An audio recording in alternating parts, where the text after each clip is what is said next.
আপনার কথাই তো সাক্ষী দেয় যে আপনি আমাদেরকে নির্বাচনে মেজরিটি হতে বাধা দিয়ে। পার্লামেন্টে কি জামাত ইসলামী ছাড়া আর কোনো বিরোধী দল আছে? বারবার বলছেন আমি কোনো দলকে মিন করিনি।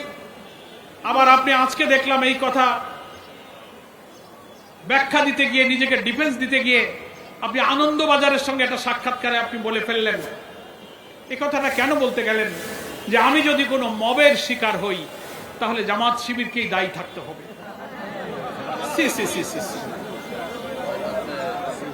আপনি হয়তো কেন আপনি জামাত শিবিরকে দায়ী থাকতে হবে এই কথাটাকে আমি মনে করি একটা উস্কানিমূলক কথা।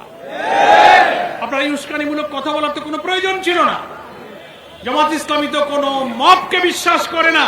রেইনবো অলরাউন্ডার এক্সটেরিয়র পে বাড়ির বাহিরের দেয়ালের সুরক্ষা নিয়ে থাকুন নিশ্চিন্ত, সাথে পাচ্ছেন 10 বছরের ওয়ারেন্টি।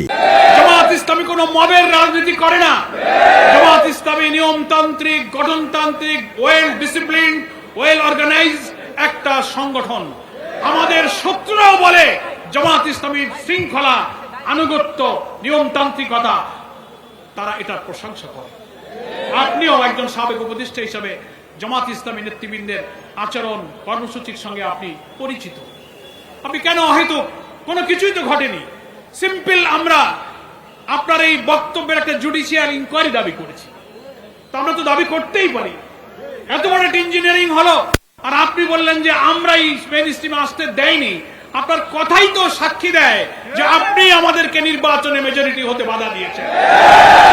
তবে আমরা বিশ্বাস করি আপনার একার পক্ষে হয়তো সম্ভব নাও হতে পারে। এত ইঞ্জিনিয়ারিং এর সঙ্গে এত বড় একটা মাস্টার প্ল্যান যারা করেছেন, আপনার সঙ্গে আর কে কে ছিলেন দয়া করে তার নামগুলো প্রকাশ করুন।